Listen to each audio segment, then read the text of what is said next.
One of the most interesting phones to be announced this year is the Razer Phone, a phone built by a gaming company for gamers, but also has specs impressive enough to catch the eyes of the rest of us. But is it durable? There's only one way to find out.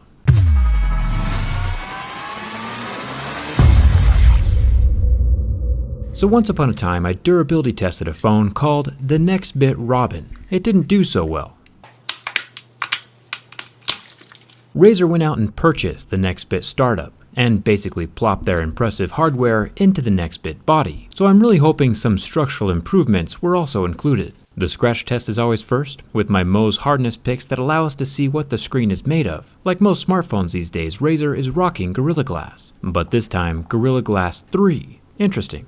Plastic would normally scratch at a level 3, tempered glass is a level 6, and we've seen sapphire scratch at a level 8. This Razer phone is a solid 6 with a deeper groove at a level 7. So this 5.7-inch display can hold its own against the other major flagships. The phone does have dual front-facing stereo speakers hidden under a plastic grille.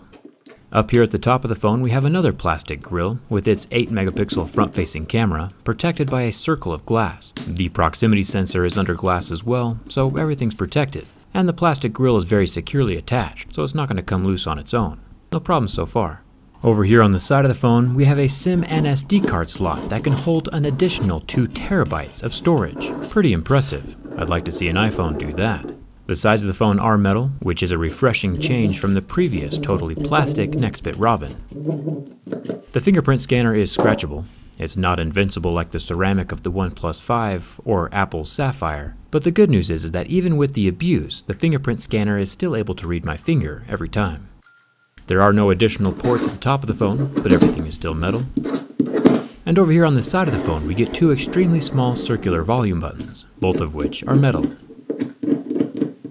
The bottom of the phone does have a USB-C slot with no headphone jack. And honestly, a phone this size, with bezels this big, and no waterproofing, it should include a headphone jack. Unless they were to include wireless headphones or even a USB-C headphone in the box, it's just pure laziness on the manufacturing end, and the loser is the customer, who now has to go out of their way to do something normal. I've been scratching the dual camera lens. One is a telephoto zoom lens, which is nice, and while they are covered in glass, my Razer is leaving permanent marks on the surface, so there is some kind of coating over the top. My Razer blade is about a 5.5 on Mohs scale of hardness, and that's when the scratches start appearing. So while it's not plastic, I would still recommend not setting this phone down on its back, without some kind of case with a raised lip to protect that lens. A case is also a good idea for the back metal, because my keys are leaving marks. And the marks don't disappear like we saw with the OnePlus 5T. Razer has their iconic 3-headed snake logo type thing, smack dab in the middle of the phone, and it's inlaid pretty solidly into the metal. My Razer blade struggles to grab an edge, and even then, it's glued pretty tight, so it probably won't ever fall out on its own. Now if you followed Razer at all, they make gaming hardware, and their gaming computer mouse line is pretty much all named after snakes. Since, you know, snakes eat mice. Kind of an interesting connection there. So here we have a cute little mouse friend. He doesn't have a name quite yet, so let me know in the comments what his name should be. He's looking pretty sharp. Maybe him and Rex from the Pixel 2 XL will get along.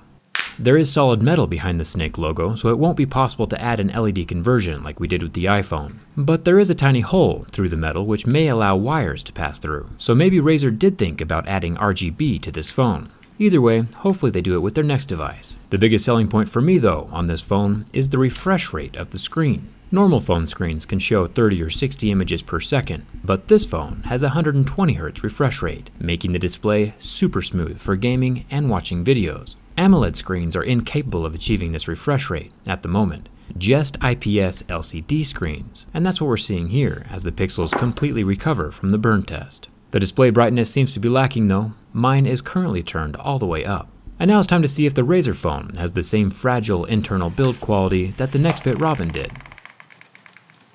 The initial flex gives us quite a bit more bend than usual, but nothing is catastrophically damaged yet. We do get a pretty severe kink next to the power button as I straighten the phone out, but it's still cosmetic and the phone is still alive. During the next flex there is a snap near the volume button, but overall the phone is still surviving. Even with the most extreme of abuse, this damage is superficial. And while this is definitely not the strongest phone I've ever tested, it will stand up to the basics, and it's a huge improvement from the Nextbit Robin. A case is always a good idea, especially for that camera lens and keeping the metal clean from blemishes, but it's good to know that the phone itself is structurally sound. I'll be tearing this phone down to see the insides and that massive battery, so subscribe for that, and let me know what we should name our mouse friend. We can vote on the best suggestions over on my Twitter. Thanks a ton for watching, and I'll see you around.